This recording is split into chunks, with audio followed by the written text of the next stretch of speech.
Welcome to Life Mastery Radio with Todd Allen and Jackie Bailey, the show that dives into the science of higher consciousness with inspiring topics such as abundance, intention, health, manifestation, love, and transformation.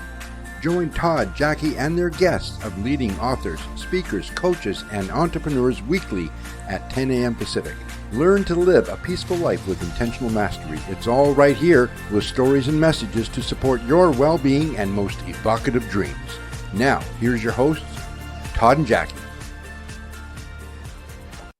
Hey, it's another groovy day, and mostly because it's Life Mastery Radio Day. Yay! The talk show that brings you great thoughts and ideas for you to use on your very own life mastery journey. And it's also a groovy day because I make it that way. When I get up in the morning, I already decide to take off into life, having a groovy day, and it always happens, never fails. Something might change, something might happen, but I can always turn it around. And that's the way my life works. You could do it too. As always, I have my co-host with me today, my good friend and infamous author and really groovy person, Jackie Bailey. Hi, Jackie. Hi, everybody. Great to be here. You have some amazing things going on, but how are things at the Speak Feed Lead Project? Speak Feed Lead Project is marvelous. We have got wonderful programs in the works and things starting up real strong mid-month here in February. A student and I are going to Los Angeles to speak on stage together. She's 11 years old. She's the author of a book, and she's coming with me to speak on stage, and it will be exciting. This will be at the Best You Expo, and you'll hear more about that in a couple of weeks when we have Bernardo Moya as our guest on the show. That'll be fun. That's coming up in a couple of weeks, but that's what Jackie does, and she wakes kids up. It's almost like you turn the light switch on in kids, and they find how to speak from their heart and what they're passionate about and how to really get their message out there. It's like flipping a little switch, right? Well, I'll tell you what, they have the light, and the light is strong in them. What they don't know is how to use it. Yeah. So I think what I do more is I teach them how to use the light, brought to them by all the experiences they've had in life and the lessons learned that has shaped them to who they are. And now how can they share a message to the world that will be inspiring about their life stories? So that's what we do. And gain that confidence to do so, right? And so now you're going to LA, you're going to share the stage with one of your students who has a compelling story. Absolutely. And, our middle school kids, they do a podcast. In fact, one of my students is looking to interview Jeff Bezos. If anybody knows how to get a hold of Jeff Bezos, let me know, because he would like to interview him on his podcast coming up first part of March.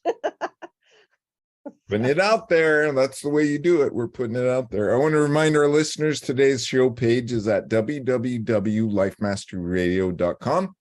And any links that we talk about, we have links up there for our guests. We have links up there for our guest books. So anything that we talk about, you don't have to worry about writing down. You can always just go to lifemasteryradio.com and look at today's show page, and the links will be right there. While you're on that website, you can check out my book, 6 Keys to Life Mastery. You can check out one of Jackie's books. I still got to do that, Jackie.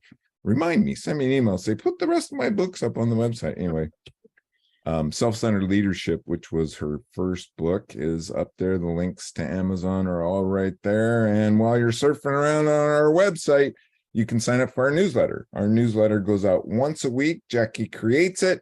She highlights who's coming on the show, who's been on the show, and a blog post about the most recent show. So it's all things Life Mastery and Life Mastery Radio.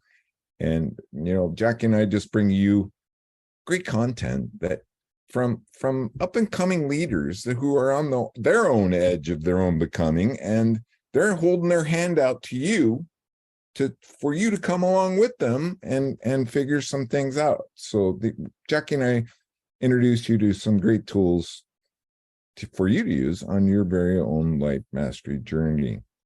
Okay, Jackie, are you ready for the show? We have a really cool guest today. Yeah, a very interesting subject matter, and I'm excited to learn more about it. I'm excited that you're excited because it wasn't that long ago you would have went, I don't know about that. A little bit weird and spacey, but I don't think that anymore. I know that. And I did my job. I've done my job.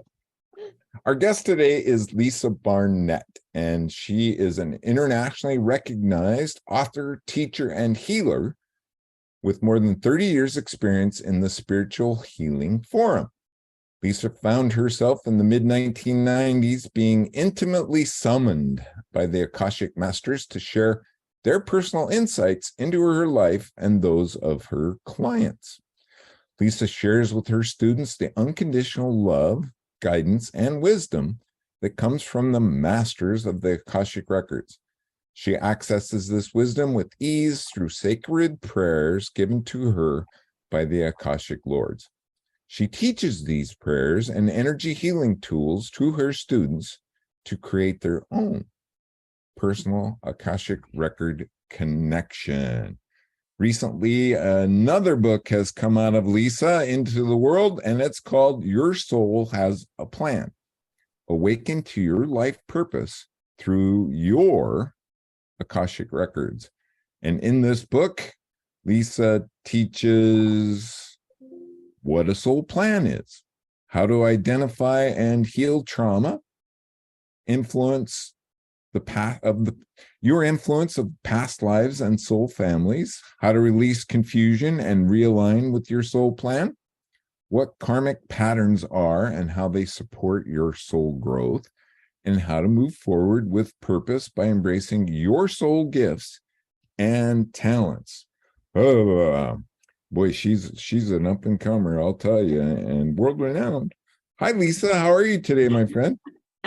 Hi, Todd. Hi, Jackie. I am terrific, excited to be here with you today, and always thrilled to share Akashic wisdom with a group of new people, right? A lot of, well, let's just say the majority of the world has not really heard about the Akashic Records yet, but I know that they will be hearing so much more about it over the next year. So yeah, we talked about to be with you here. Yeah. We'll talk a little bit more about that. But before we get started, maybe we need to define Akashic Records. What is it? Where is it?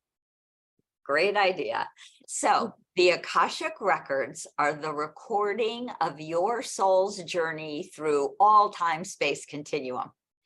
So from the moment you individuated from source and your soul went on its own journey, everything you have been, every place you have lived on Earth and on other places, planes, and dimensions, everything is recorded in what we call the Akashic Records.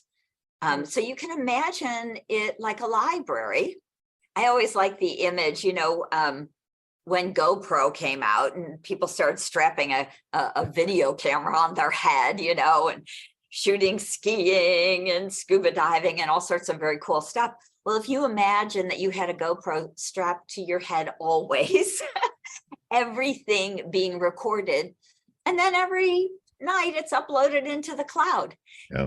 You have your own library, Akashic library in the cloud. And that information, all those videos you recorded, they actually are available to you. And that's, really why it's so helpful to be able to access your own Akashic Records, because it's like being able to, really get the library key to your own personal huge library. It's interesting. You just answered a question that I ponder sometimes. That you plunder? That you Ponder. And that is, the Earth has been around for a very long time, and there has been humans on this planet for a very long time. And, the recycling of souls, let's just call it that, the coming back and that recycling process. And I've always thought, where do all these souls come from? Because we have so many people on the planet today, there cannot be that many souls that have cycled through. So there has to be, but you said it, anywhere in the universe. Anywhere in the universe. That's right. We absolutely do not just come to Earth. As a matter of fact, I don't think that Earth is our first choice as a soul, usually. And that is honestly because it is a more challenging place than a lot of other places and dimensions, right? We have created, and it's a kind of a big and maybe unusual idea that we, as ancient and infinite souls, have created this place that we now call Earth as a training ground, as a school, as a place to really learn and grow as a soul, because we're challenged here in ways that we're not challenged in other dimensions. Right. So it's part of the we come curriculum. here for the learning, for the growth. Yeah. So how do we know of the Akashic Records? I mean, how do we know they exist? Well, so there are many references to the Akashic Records. They are referred to as such things as the Book of Life in the Bible, and in many other writings in the Talmud, in other spiritual writings. This Book of Life, this kind of infinite library, has been written and spoken of really throughout time. Akasha is a Sanskrit word, and it actually means sky or ether. So kind of that idea that everything is stored In the cloud. in the cloud, right? And actually it's stored in the quantum field, which is also the cloud. And it is absolutely part of source energy. So accessing the Akashic Records has nothing to do with any kind of religion or any kind of dogma, or you don't have to believe in anything in particular if you believe that there is a greater source energy and maybe a quantum field, and that we're more infinite than just, one body, that maybe we have more lives than just this one.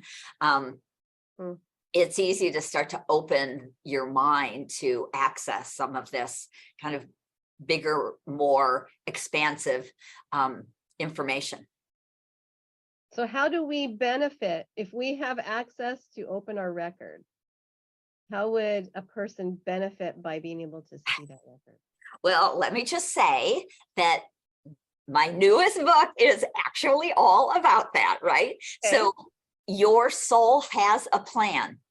And most of us think we're just kind of randomly here. We're struggling along. Maybe we believe in karma. We think we're being punished. That's why life is not very good or fun, or we don't have any money, or, whatever our challenge may be, or challenges may be. But the truth is that before you embodied, because you are an ancient and wise soul, you made a plan. Just like if you were smart about starting a business, you would write a business plan, right? And you say, these are the people I want to work with, be with. I want to write soul contracts for these people to support me in my life. And I, in turn, of course, will support them. Here's some more people that I think I could learn from. So I want to have connection to them. So I learn and grow as a soul. There are patterns that we have not come to understand in many different lifetimes. And we often consider those karmic patterns. And again, I didn't learn about this. I couldn't forgive that person. I couldn't ever move into compassion from anger or hatred. I'm still working on that piece. So I want to understand it. I want to be able to move into a place of forgiveness and compassion and love for others. And so I'm going to do some work around that also. So that ends up coming in as a piece of your soul's plan. So that may be a challenging relationship or situation. And so we write about all of this in the plan, which is, of course, stored in your Akashic record, as well as the gifts and talents that we wanted to bring back, right? All three of us are communicators. This isn't the very first time you stepped on the planet and decided to speak out in the world, right? That's not our natural way of being as a rule. And so you could look back at other lifetimes in which you were a speaker or an author, a teacher, of all sorts of teachings. And so we can actually access this information to support us in our life now and realize we're not really newbies. We've done this before. We've got this, right? That can be so helpful for a person who wants to do a TEDx or step out on a stage or write a book, to know that you've done it before and it's really doable. Wow. Fascinating. So why is it that we come here with no memory of that? Is there a reason, right? Yeah. I'm just going to say that's part of the game we play with ourselves, right? So again, infinite soul. They're like, let's see how fast, like, I can pass go. Let's see how fast I can remember that I'm an infinite soul and move back into love and compassion and supporting other people on earth. So it's actually kind of a game we're playing with ourselves. And honestly, for most of us, it takes us hundreds and hundreds of lifetimes here on earth to work it through, to really figure out all of the karmic patterns and the programs and our own human ego issues and on and on and on. So we come back, most of us, 400, 600, 800 lifetimes, partly in support of other people, but also in the learning process. And again, you're infinite. So it doesn't make any difference if you're here 800 lives. You have infinite life because, of course, there is no real time and space except for in this kind of dimension. So what hit me, what came into my mind is it's kind of like entertainment for our soul. Educational entertainment, absolutely. You know, and if you think about it, could you imagine being a 1-year-old and, you know, starting to be aware, or a 2 or 3-year-old when we're actually getting a little bit more conscious of the people around us and what's going on around us, and not only learning to talk, figuring out your family, figuring out how you fit in, but being able to remember other lifetimes. I mean, that would just kind of put us all in, you know, crazy land. I don't know how that would work. Yeah. Right. But, Yeah, that could be really confusing to kids, right? Because Yes. they're already a little bit skewed in their reality, and give them more memories of things that they haven't actually remembered seeing Right. now could be really confusing. So, Right. well, who are those people keeping those records? Who are the Akashic Record Keepers? Yes. So the Akashic Record Keepers are actually pure source energy. They are, probably the best way they explain it is they are more newly individuated souls. So they've never been human. They haven't really done a lot of journeying around in the multiverse. Okay. They are really pure souls who chose to be in service to other souls, at least for a while. Many of us don't stay there forever. So this is the story the record keepers told me many years ago when they actually asked me to start an Akashic Record school and help them anchor the Akashic information back to Earth. So, of course, I am a curious person. And so I immediately said something like, why me? What are you nuts? You've got the wrong woman. I at that point had 3 babies. Literally, my son was 1.5 when his twin sisters were born. So here I am already and overwhelmed. They were probably toddlers around this time. And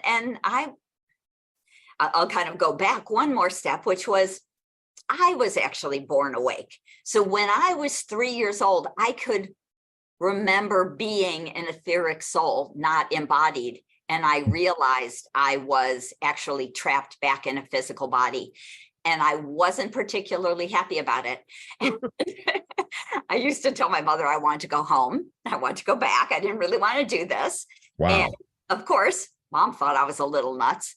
And so I know kind of for a fact, it's a catch-22, right? It was infinite gifts from that awareness. I literally started to study spirituality when I was 14 years old, as soon as I could really start to pick up, books like Baba Ram Dass's Be Here Now had just come out. It was the late 60s. And I'm like, really? And so, I had some of those memories of being a healer when I was a teenager, and it was tremendously confusing. Now, for me, it was a great gift because I've been on this planet about 1,000 times, according to my record keepers. But when I said to them, why me? Why would you ask me? I'm a mom of 3 toddlers in the suburbs. I am really not a very likely spiritual teacher. Why would I help you? And they pretty simply said, because you're one of us, or you were one of us at one point. And I said, what does that mean? And they explained that when a soul individuates from source, they have choices to make, right? Maybe I'm going to, go off to a galaxy, to a different place or plane, to a world, to a dimension, or maybe I'm going to go study it up on that a little bit. And they go into this energy of the Akash, this infinite library, because of course, everything has a record.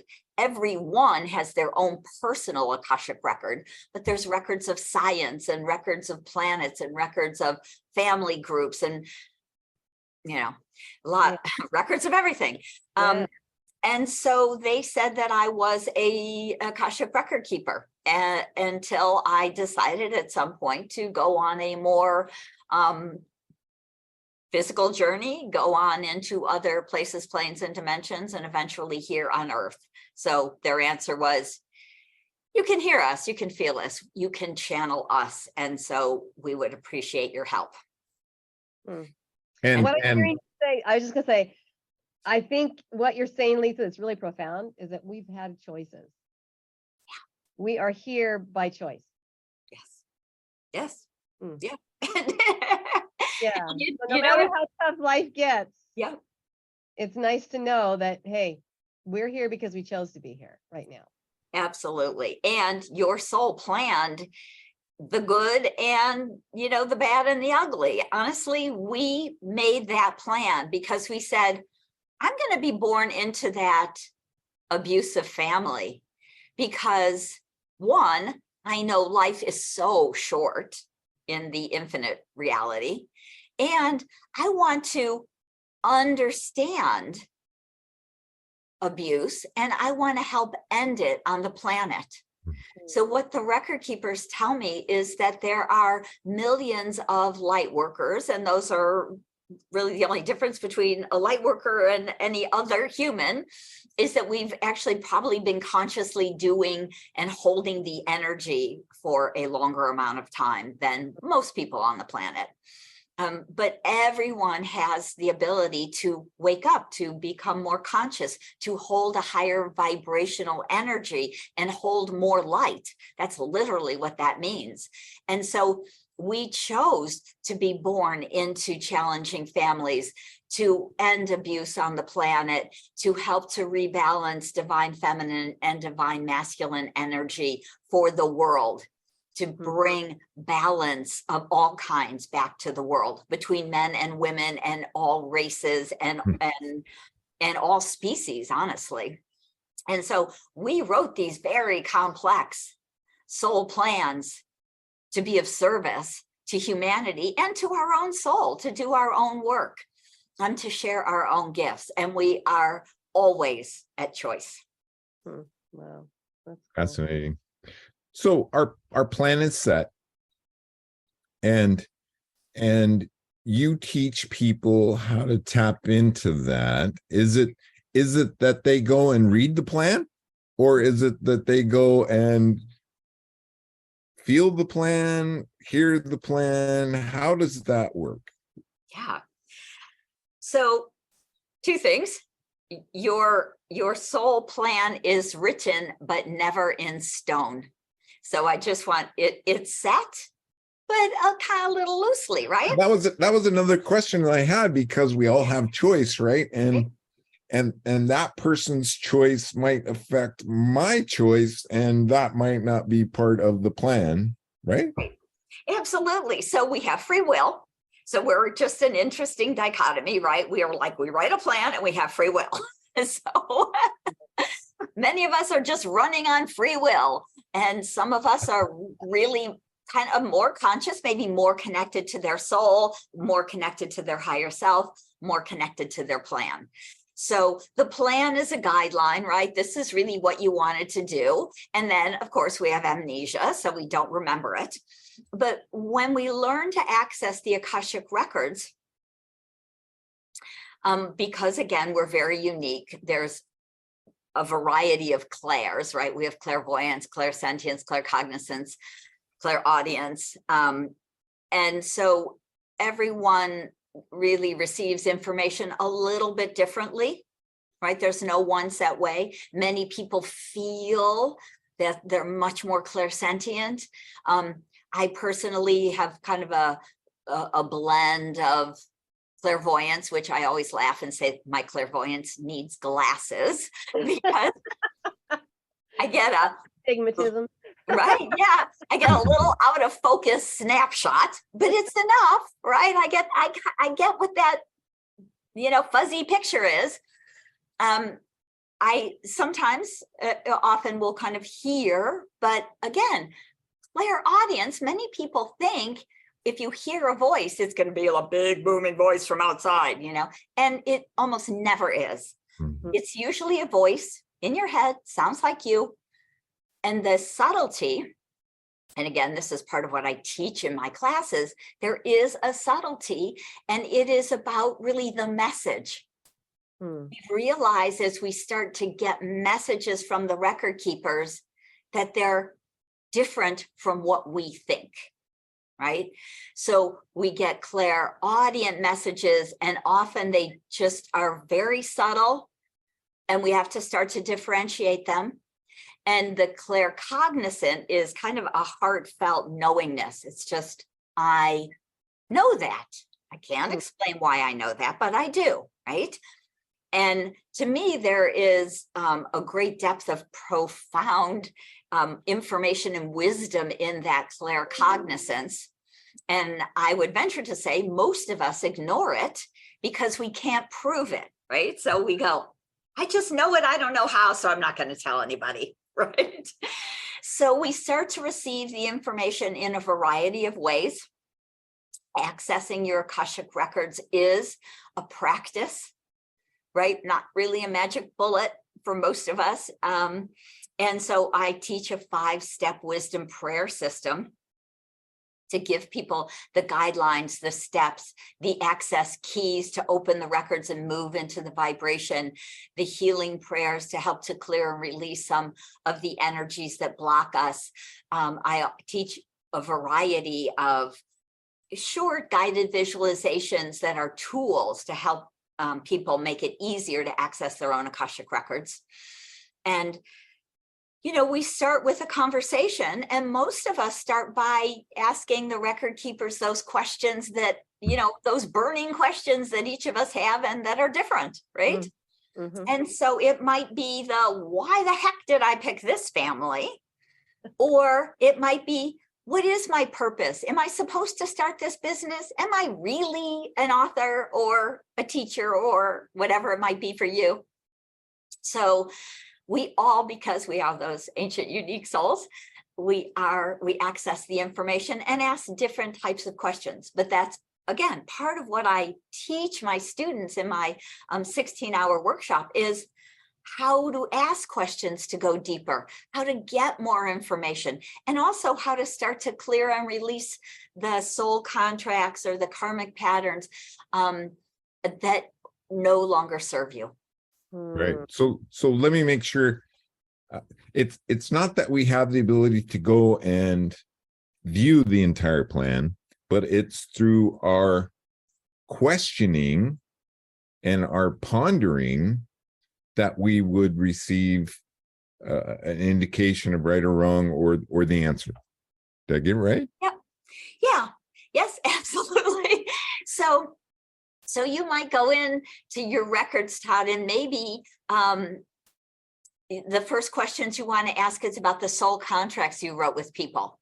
And so often I'll have a client come to me and they have a long list of everyone in their family and their friends and their business partners. Do I have a contract with them? Do I have a contract with them? Is it done? What can I know? Is there something to learn? So there's even a series of questions that I teach my students around asking about a soul contract with someone, because we can ask, do I have a contract? Is it still viable or valid? Is it, complete? Was there a lesson attached? Have I learned that lesson, right? Can I update that and maybe make it more prevalent in this moment, which is sometimes super helpful for people. We often, but not always, have soul contracts with our parents. And so it's kind of interesting that you don't always contract with your mother and or father, right? So you may have contracted with an aunt or a sibling or a grandparent, right? And that may be even the truth of who is raising you, or possibly not with your family at all, and you were adopted, right? So we start to understand there's so much depth in all of this information, obviously, just how long it takes to just explain that much. So yeah, I'm really intrigued by the soul contract idea and what these contracts are supposed to do. Are they all the same or are they different? So that's my one question. And then I want to get back to your journey here, because you talked about gaining this interest at 14. And then when you had 3 babies, you got the plan, right? You got what you were supposed to do. And so I'm interested in knowing, what was your next step from there? How did you start familiarizing yourself with this and what you did? But I'm also really interested in the soul contract thing. So so we'll start with soul contracts. Okay. So Jackie, you can tell you can tell, Lisa, Jackie's head's just going. Right. Soul contracts are not all the same, right? So we might write a short contract. Say, I'll give you some weird examples. We might have a short contract with our father as the kind of genetic, say, sperm donor. And our main contract is with our mother, and maybe she's just the single mother that really had the contract to bring you into the world. Okay. So we write sometimes very short contracts for a piece of genetics, right? And maybe a lifelong one for the love and the support. So we write a lot of support contracts, right? I'm going to support you. You're going to support me. It can be with your parents, hopefully, with your siblings, hopefully, right? But not always with your spouse, if you have one, or your significant partner. But again, people marry people they have no soul contracts with, and they just don't last very long because they're marrying for egoic reasons, personality reasons, not soul reasons. And sometimes we have soul contracts to marry somebody. I actually had a soul contract to have a short marriage that really woke me up to the fact that I was not here to save everyone, which is a huge learning. And it came through a 2-year marriage. Anyway, it worked for me. So we don't have to go all the way through the contract if we get the lesson before. Like, say, if I figured that out before I had married him and had to divorce him, I would have still got the growth. So those are kind of what we tend to call, those are the learning contracts. I want to learn something from you. You have contracted with me to teach me something. And sometimes it's, say, just by the way we are. And sometimes it is, I guess it's kind of the way we are also. So again, we might have a contract with a parent who is abusive or alcoholic or particularly an egotist or abandoned us, and that brings up all of our stuff. And so there's all these things we want to learn about. And so we have these contracts with different people to learn and grow around them. Again, bottom line, it's about your soul's growth. You chose that situation to grow from. Okay. And the good news is we have a lot of support contracts, and some of them are with soul family members. So I'm going to go down just a little more deeply. When you individuated from source, so the record keepers tell me this kind of silly story. The record keepers are pure source energy. They are pure light and love. They are very funny, a lot of just joy and humor in the records. So it's a beautiful place to hang out. It brings that into your life. But the record keeper said, so imagine source is a high-rise building in Manhattan, New York. And all of these souls crowd into an elevator. They're all brand new souls. They're individuating from source. They go down the elevator, and that little group that went into that elevator, those 25 souls or whatever it was, step out on the street. And this is your soul family. You look at each other and you're like, what should we do? You know, there's buses and taxis and bicycles and people. And wow, you know, if you've ever been to Manhattan or any big city.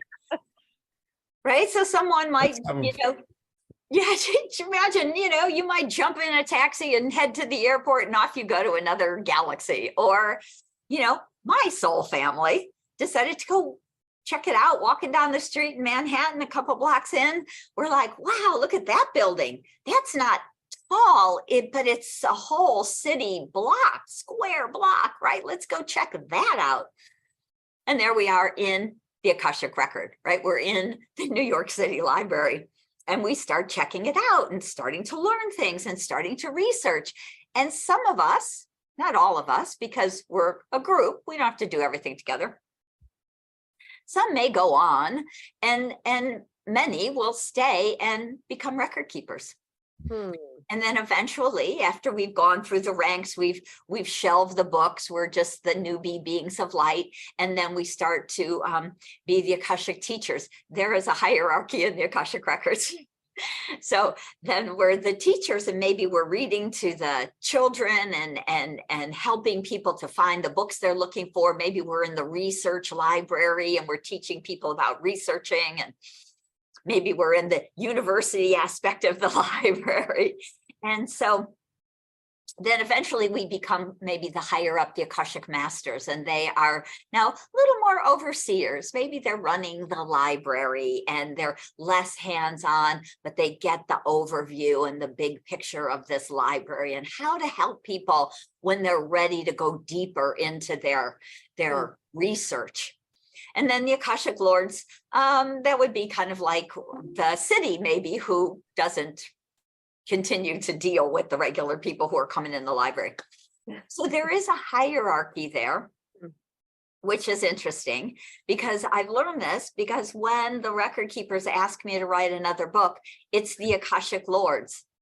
And they come through with that kind of big booming voice. It actually sounds like a bigger masculine voice that says, it's time to write another book. And I'll be like, okay, what are we writing? And they tell me, and it makes it easy. So, right. Okay. So that's the soul contract, a little bit of, you know, and those people we run around with, that soul family we run around with again. So you have soul family members that you write support contracts with, and also support contracts with people you've been with in other lifetimes. You may have found a beautiful soul you just really enjoy creating with, and maybe you start an art studio, or maybe they're your spouse, or maybe they're a sibling, or maybe they're your best friend. Fascinating. Okay. So the questions are just coming in out of the blue. Just so far, we've talked about our personal Akashic records, and as a student of ancient civilizations, and you know, I'm just fascinated where these ancient cultures got their knowledge, right? Where did they acquire the skills, and how did they understand about stars that you can't even see from the sky, right? So were they tapping into the Akashic records for knowledge rather than personal knowledge? Again, there's never one simple answer in the Akashic records. It's always levels and layers, and it kind of depends on how kind of out there we want to go. But I believe that a very long time ago, there were beings that were embodied here as humans that were not really fully human. They were conscious beings that were here to help humanity to awaken. That seems the direction, right? That's where everything's pointing to, some outside influence. Yep. And they built or helped build the pyramids, and if you're familiar with Göbekli Tepe in Totally. Turkey, they're thinking that maybe that was built 25 or 40,000 years ago. I don't know if you have a better date than I do, but it's kind of pre this round of humans. Yeah, at least 10,000, at least 9,500 years ago. And it was buried to save it from the floods or something. The knowledge was buried, right? Right? It could be floods, earthquakes, whatever. They literally buried it nice and neatly. So it was able to be preserved and obviously found again. So I really believe that a lot of that ancient knowledge came from embodied people who had access to greater knowledge, and probably the Akashic records, along with the information they were actually bringing from other dimensions or planets or worlds. And so okay, so let's go in this direction. Steve Jobs meditated a lot. He was really into a lot of spiritual exploration. And so my mind just goes, so did he create a contract to come here to create the technology that would move man forward? Is that the way that worked? Yes, yeah, absolutely. There are, I hope there are millions and millions of new souls. And this is the great gift that I'm hearing from the record keepers, is that many new souls are coming with with information, whether it's memory from another plane or dimension, or something they've known or created, in another lifetime somewhere else. But that the newer souls embodying the children who will eventually grow up, I believe we will have tremendous inventors that will honestly help us to save the planet, right? To be able to turn salt water into drinkable water, to fix the ozone, to deal with all of the plastic that's poisoning the oceans, and on and on and on, right? To feed the world. Because I know that information is out there. And even I think Einstein, he talked about he would dream this. And I really believe that many people have access to the Akashic records. Like I say, there are halls of science and everything else. Yeah. They have that in their sleep if they can remember and bring it back. Well, Tesla is another one that comes to mind, because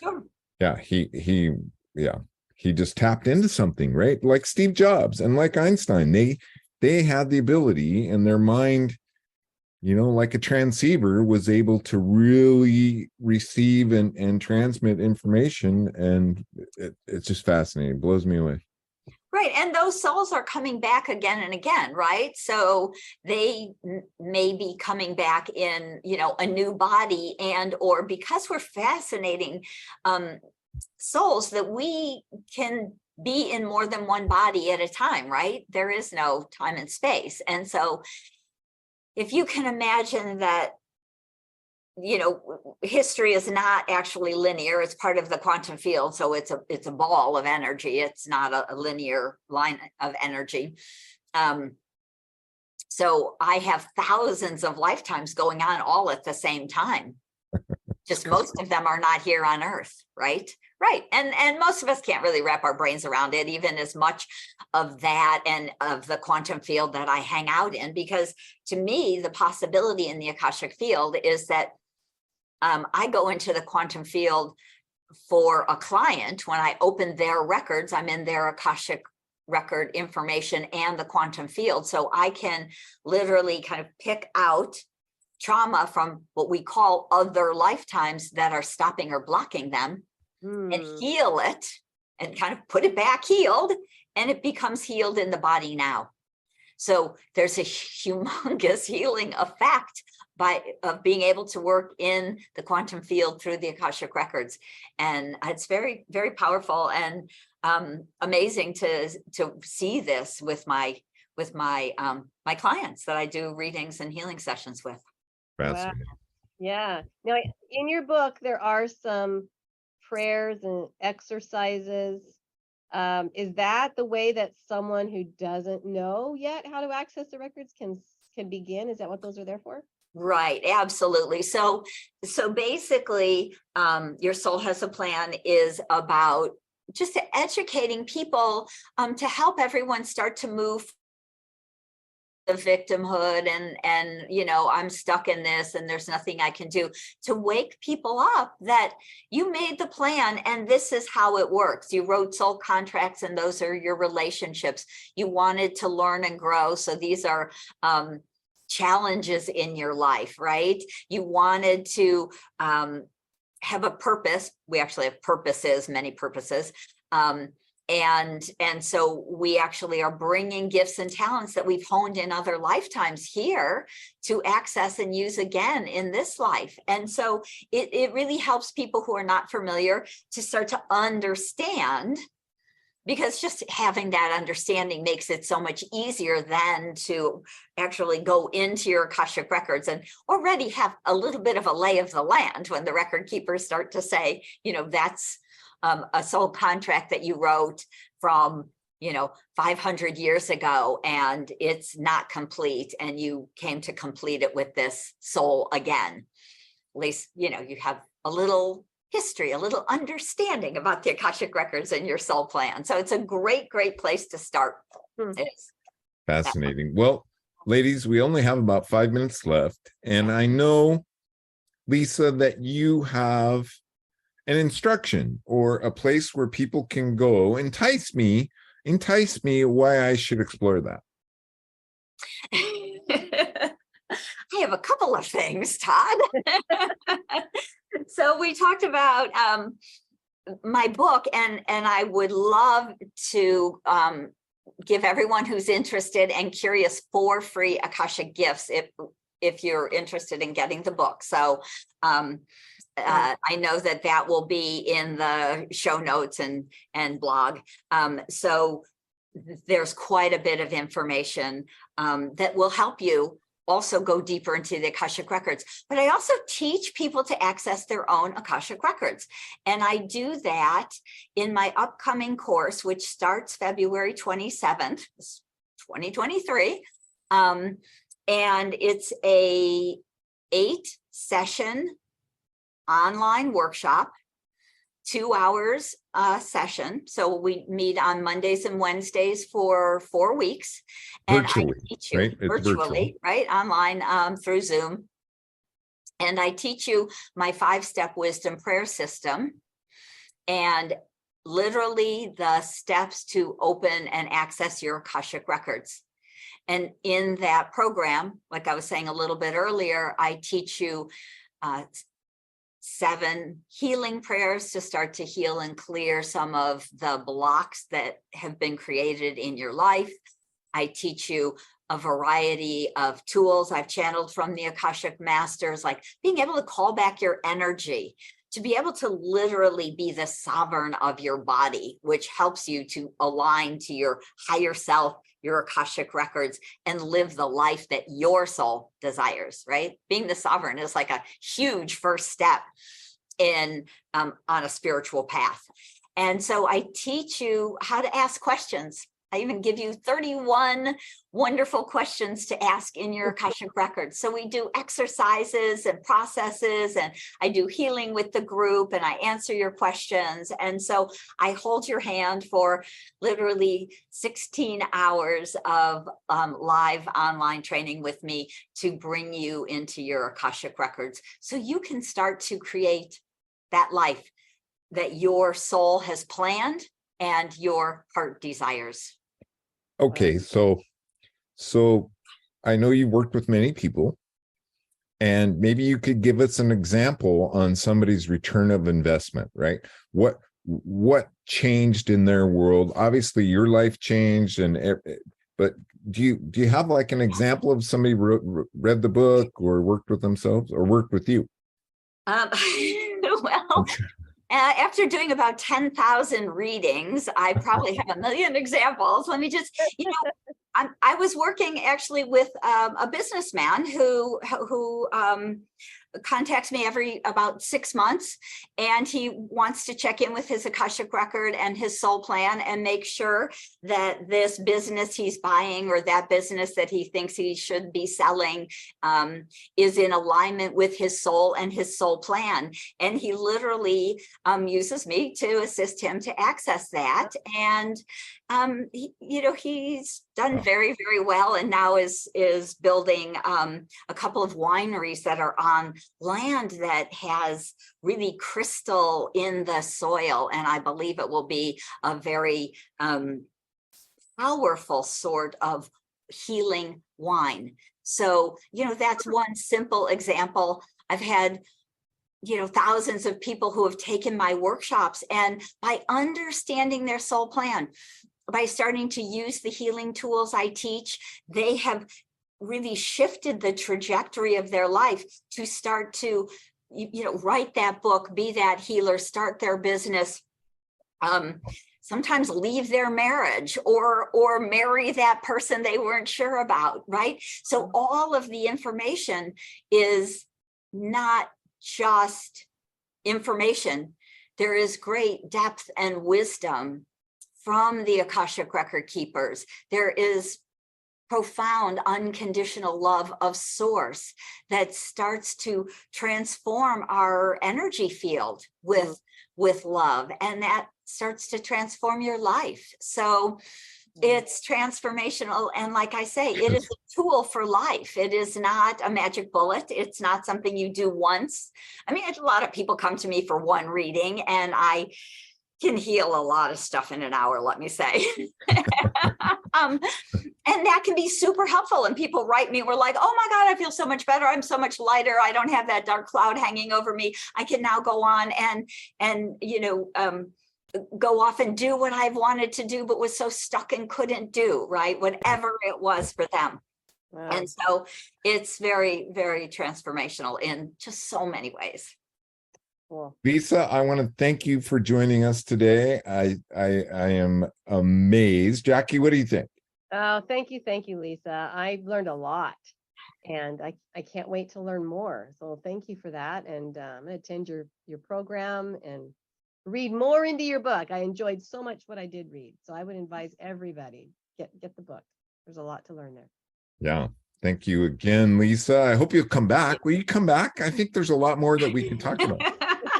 I would love to come back. The record keepers have so much to say. You can tell they're just like jamming it in here. So, I never even got to answer that other question, Jackie, about, my process or any of the above. So love to come back and share much more. We'll have to have you back. That's about all we have time for today. I hope that you will check out our website, and I hope that you will check out Lisa's program. Today's show page is at www.lifemasteryradio.net. Check out our YouTube channel. Check out Jackie's blog. You can sign up for the newsletter, and you get that blog in your email every week. Lastly, please, please, please make it a great day, because as we learned, it's all about choice. Bye-bye for now. Thank you for tuning in to Life Mastery Radio. Join Todd Allen and Jackie Bailey and their guests of leading authors, speakers, coaches, and entrepreneurs weekly at 10 a.m. Pacific. Learn to live a peaceful life with intentional mastery through stories and messages to support your well-being and most evocative dreams. Visit their website, www.lifemasteryradio.com. Join their mailing list and be notified about upcoming guests. That's lifemasteryradio.com.